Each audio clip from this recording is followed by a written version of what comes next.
Next up we have Dr. Kewan Petheram.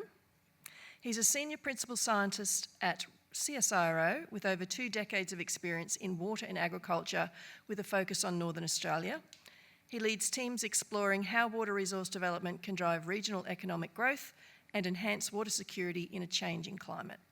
His current role includes project management for water resource assessments in various regions. His expertise spans surface and groundwater hydrology, agriculture, economics, water infrastructure assessment, and team management. Today he'll be talking about prospects for agricultural intensification in Northern Australian rangelands, and you may recognise the name because his dad was the author of Plants of the Kimberley. Welcome, Kewan.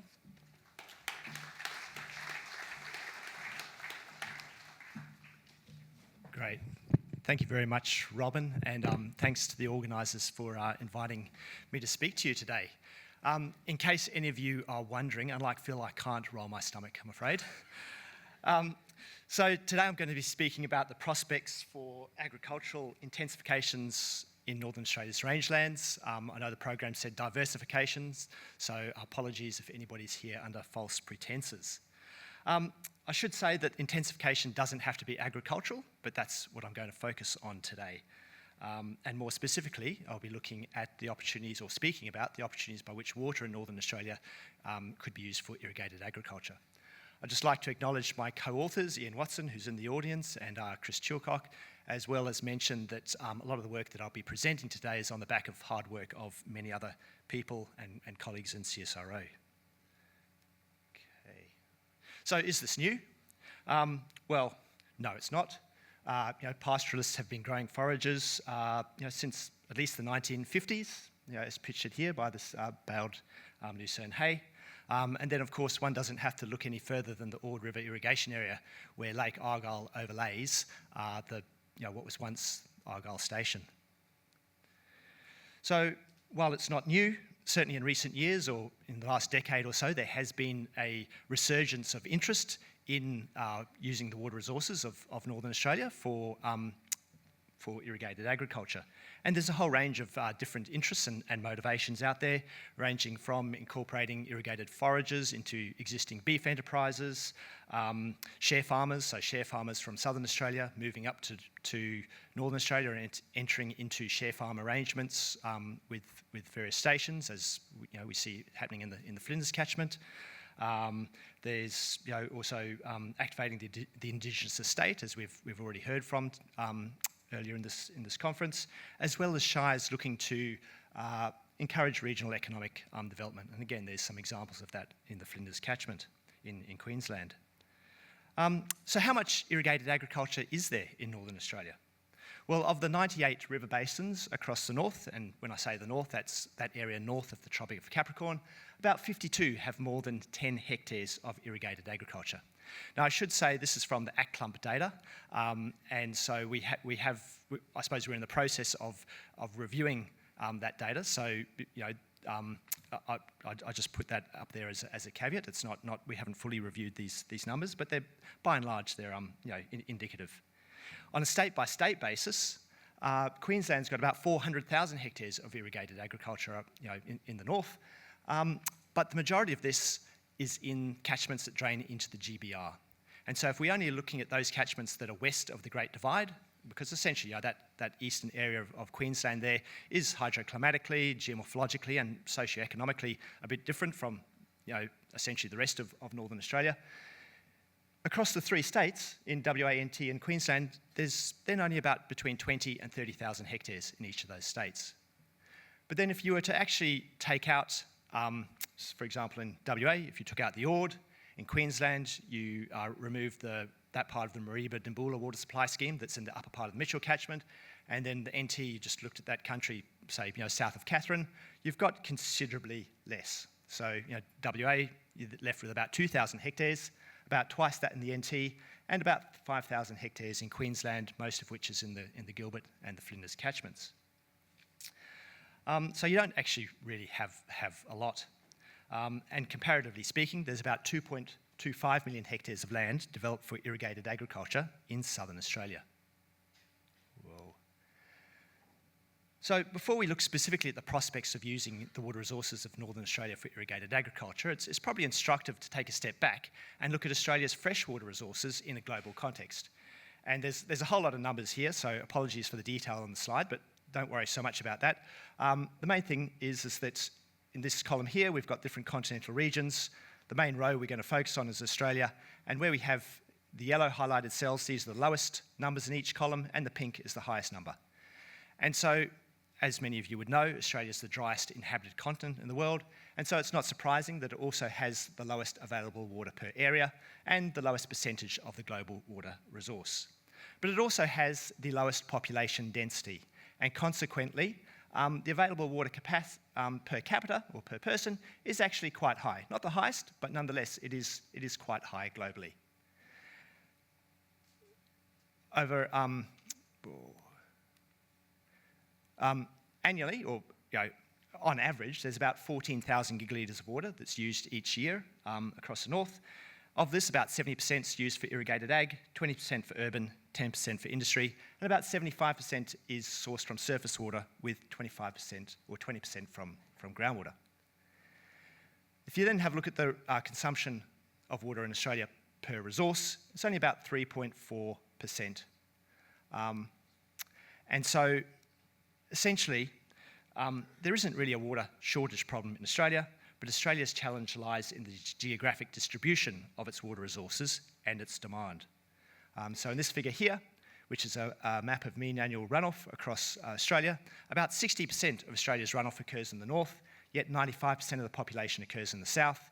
And you can see in this figure over here, a lot of the major irrigation areas, which, as I'm sure you'd be well aware, are located in the Murray-Darling Basin, and most of the large dams with a capacity greater than 500 gigs are also located in the south.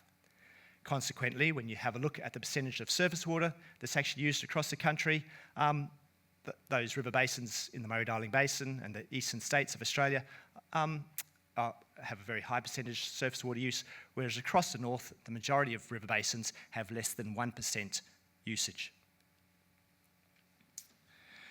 Okay, so what about diverting the water from the north to the south then? During times of droughts, we inevitably get calls from politicians, media personalities, prominent Australians to divert water to the south.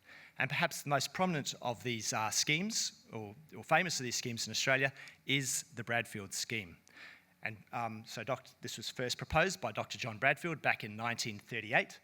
And basically it involves diverting water from the wet tropics via a series of dams and tunnels to I suppose, the semi-arid inland parts of Western and Central Queensland. And the purpose of this was to provide water for grazing, as well as enable irrigated agriculture, with the ultimate idea being to populate these sparsely populated interior. And it's worth remembering that at the time, the threat of invasion was prominent in the minds of many Australians. So a few years ago, we did a study on the Bradfield scheme, and we found that, yes, indeed, it is actually technically feasible. But when viewed through a 21st century lens, it's conceptually flawed, because essentially it involves diverting water very long distances, so at great expense, incurring large losses en route, or to irrigate an area where water can be used less efficiently because there's lower in-crop rainfall and higher potential evaporation. And what's more, the crops cost more to grow because they're remote, and you have higher input costs. And then once you produce the produce, you then have to truck it back to the coast at great expense, which is ironically where the water originally came from. So more recently, there have been proposals to actually divert water from Northern Australia down to the Murray-Darling Basin. And we actually found again that this is indeed technically feasible. And we actually found that you could actually have a gravity supply channel going from the wet tropics all the way down to Deniliquin in southern New South Wales. And what's interestingly is that this supply channel actually weaves its way past many of the major irrigation areas in the Murray-Darling Basin. However, it'd be much cheaper and you'd lose less water, only diverting water as far south as St George, which is the first major irrigation area in the Murray-Darling Basin. And we found that one could potentially divert about, 1,270 gigalitres of water to the irrigation area around St George, which is about 20% of the water that's used on average in the basin each year. Now, In doing this, however, that even under a fairly optimistic set of assumptions, it would only be possible to cover about 6% of the costs of the scheme over its entire lifetime. And what's more, similar benefits could actually be achieved by using the water in place at a much lower cost. However, there are some hydroclimatic challenges to actually using the water in place in the north. So rainfall and streamflow is highly seasonal, as all those who live in the north would well know, and this means water storage is generally required if you need large quantities of water. In terms of individual events, the river levels rise and fall very rapidly, much more so than rivers in southern Australia, which are shown by these pink dots here. Which means in terms of pumping for ring tanks, you actually have less time to actually pump water, so you need larger pumps. As we've heard from several talks at this conference, annual rainfall in the north is highly variable. So in this plot here, and the next couple of plots, on this vertical axis, this is the coefficient of variation of annual rainfall, which is a measure of variability of rainfall. The higher the number, the more variable. And this is the mean annual rainfall. Northern Australia, we've got these shown by these blue diamonds, and Southern Australia by the hollow squares. And you can see that in the north, rainfall is more variable on an annual basis than the south. And then if we actually have a look at it globally, annual rainfall in Northern Australia, shown by the red, is about 40% more variable than the rest of the world of the same climate type. If we then have a look at the variability in annual runoff across the north, again shown by these red dots, and compare that with the variability in runoff from the rest of the world of the same climate type, shown by these by the circles, what we actually find is that annual runoff in Northern Australia is actually about 200 to 300% more variable than rivers around the rest of the world of the same climate type. So we get basically an amplification in the variability in rainfall going through to runoff. And of course, there's high potential evaporation, which means you have higher crop water requirements, which basically just means your infrastructure needs to be bigger, which is more expensive and makes it more challenging to be profitable. So how much land could one actually irrigate in Northern Australia? So what would its upper potential, how much land could you potentially irrigate if you ignored all other factors? And so this was a question we were asked about 10 years ago.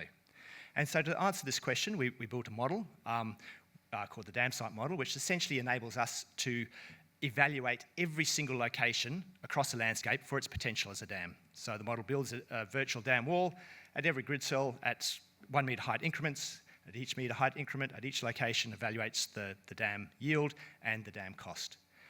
And we then overlaid it with the best available soils information for the north, which admittedly is pretty poor in most locations. And what we found is that, well, if you took the best 120 dams, and admittedly many of those dams are pretty poor, you could potentially irrigate up to 1.7 million hectares of land. Now, in the same study, we also estimated that you could potentially irrigate maybe up to about 150 hectares of land using groundwater. So in total, maybe about 1.85 million hectares, which is about an increase of about 75% on Australia's current irrigated area. Now that might actually sound like a lot, but in actual fact, that amount of land could only feed the number of people that are born in Asia, or actually I should say, the increase in population in Asia over the next year. So while there are opportunities for irrigated ag in Northern Australia, it's not a global food bowl, as was being proposed by many politicians at the time.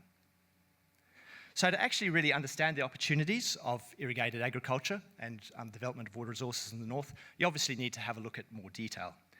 And so CSIRO were commissioned, again, starting about 10 years ago, to undertake a series of water and agricultural resource assessments across the north. And these assessments sought to evaluate the opportunities by which water resource development may enable regional economic development, and more specifically, seeking to evaluate the nature and the scale of the opportunity, but also, importantly, the risks that attend that opportunity.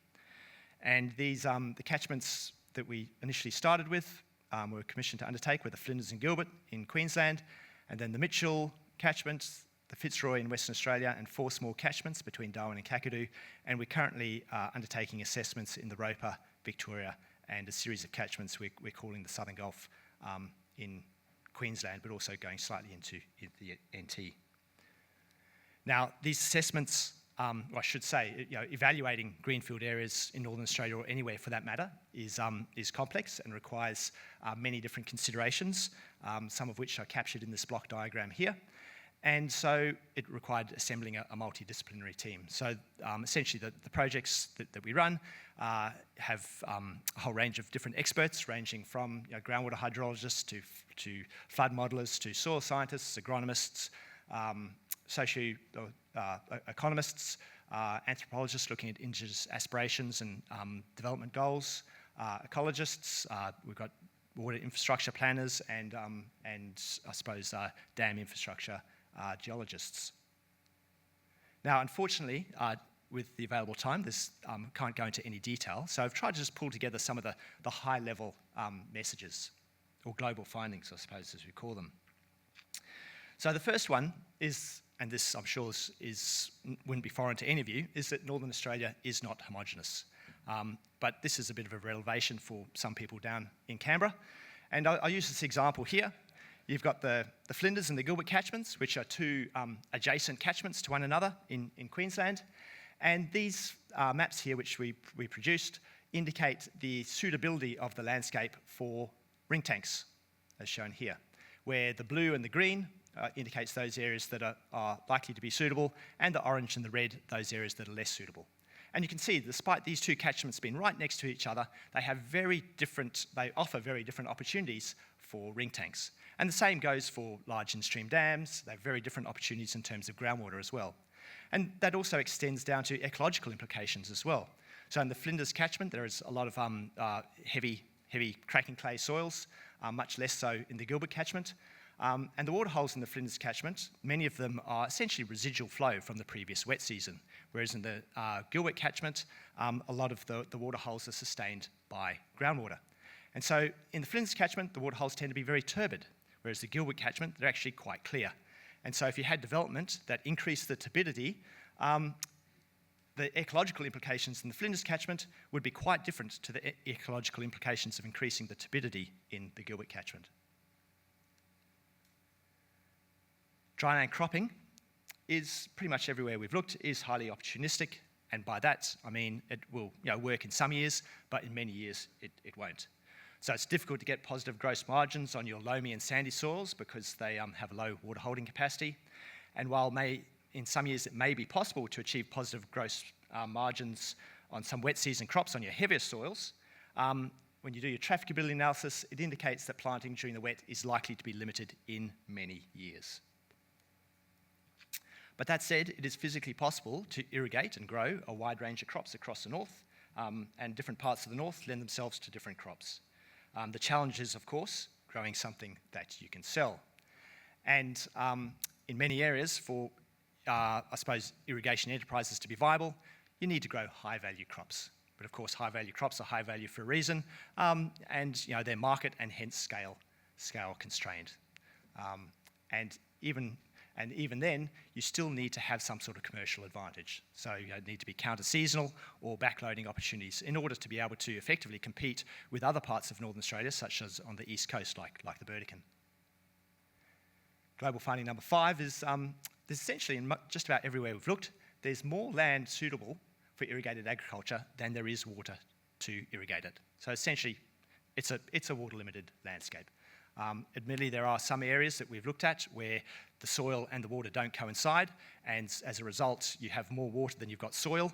In other areas, you don't have any water and you've got lots of soil, but by and large, where you've got both, you've got more land than water. And as a consequence, in the places that we've looked at, if you were even to fully develop all your water resources, it would still only occupy about 2% of the landscape, or less than 2% of the landscape. That said, it could have, would have large implications for, I suppose, water-dependent ecosystems. Global finding number 6. So large dams are usually the least financially viable or attractive of all the water supply options. They do offer some other advantages. You can have some economies of scale, and they offer advantages potentially. You can undertake some vertical integration. So in this case here, rather than a farmer growing sugarcane and selling the sugarcane to a mill, you have a vertically integrated enterprise, and which grows the sugarcane, and rather than selling the sugarcane, the mill's part of the enterprise, so it actually sells the sugar. At the same time, you have the produce energy for cogen and molasses for the adjacent grazing industry. And while you do get higher returns, we found that would be considerably less than would be attractive to agricultural investors. What's more, it's a considerably more risky, more enterprise, because essentially the more complex the scheme becomes, the more strongly interdependent the components, and the greater the risk that the underperformance of one component could undermine the viability of the entire scheme. Number 7 is, feeding irrigated forages to cattle doesn't seem to be cost effective. This is much the same conclusion as Nunn arrived at in 1956, so about, 60 odd years ago.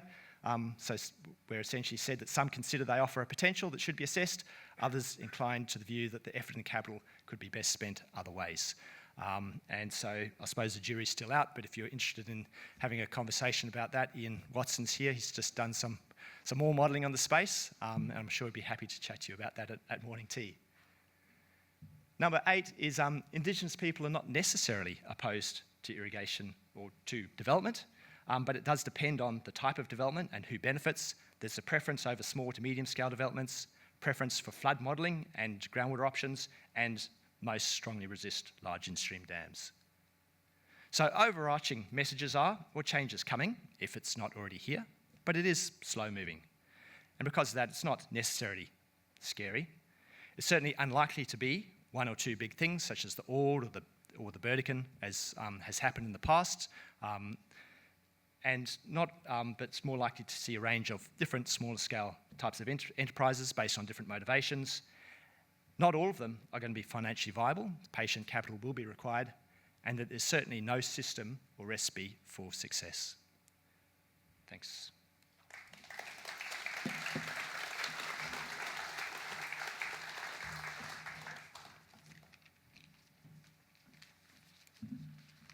So, questions for Kewan?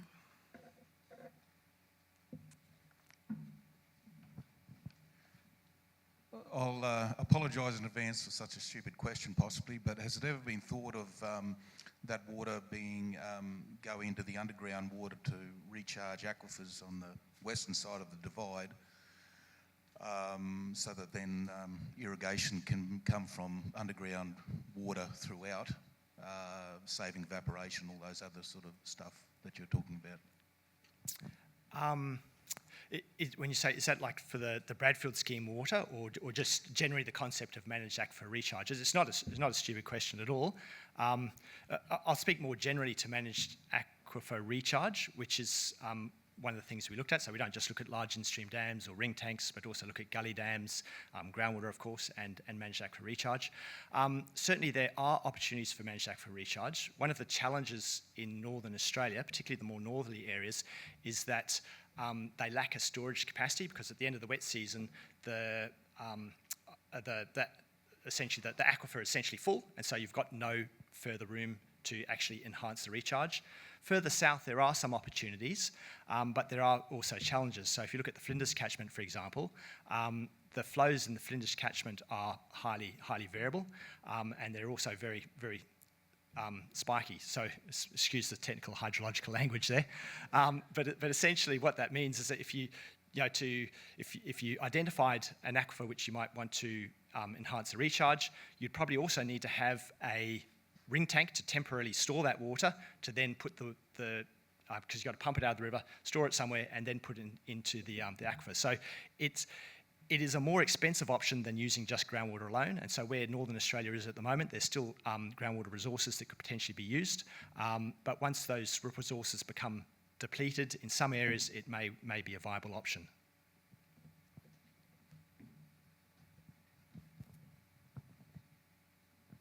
Any more?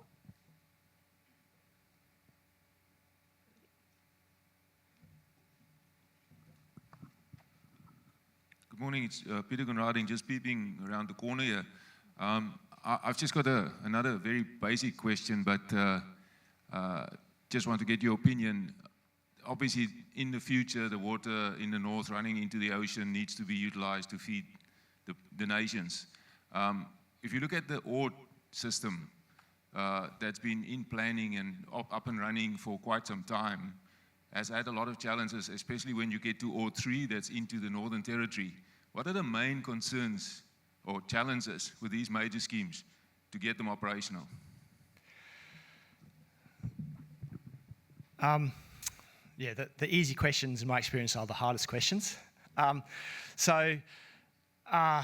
Look, if you're talking about the large dam type developments, ore type developments, look, I would probably say the social license to operate would probably be the most challenging space. So it's the ore, the Burdekin, the Mareeba and Nabula schemes were all developed at times that were quite different from today.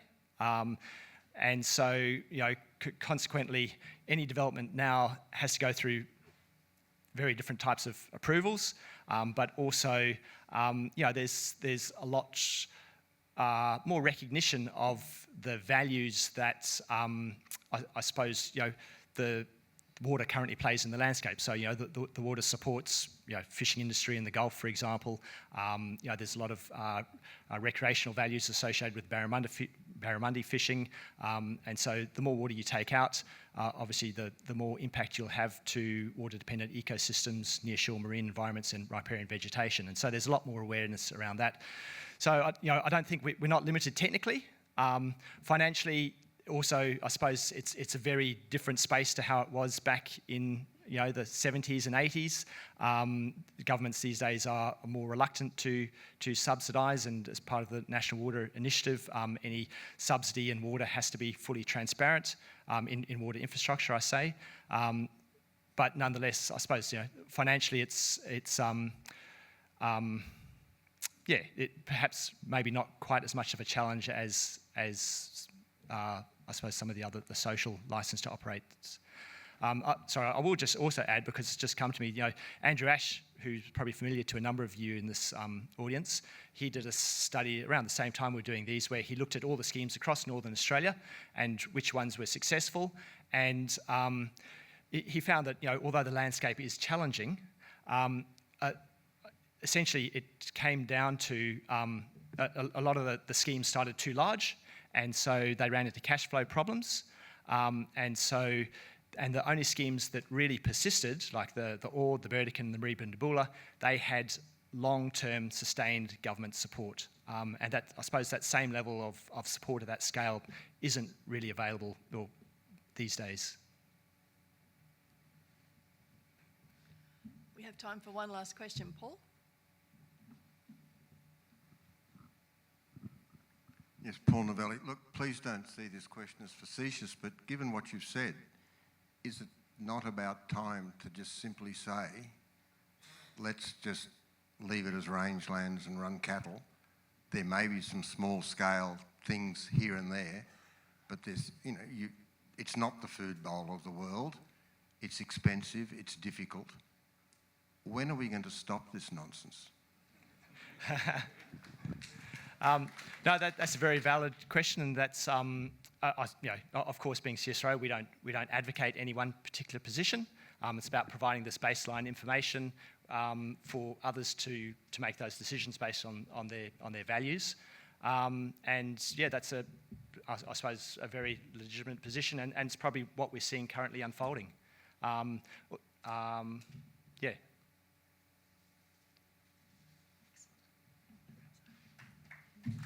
Thank you very much, Kieran. Okay, so unfortunately, Kieran has to go and catch a plane. But if you want to ask questions, his trusty co-author Ian Watson is around today, so you can follow up with him. And at this moment, we'd like to thank the sponsorship of CSIRO, who Kieran works for. They've been one of the good sponsors here.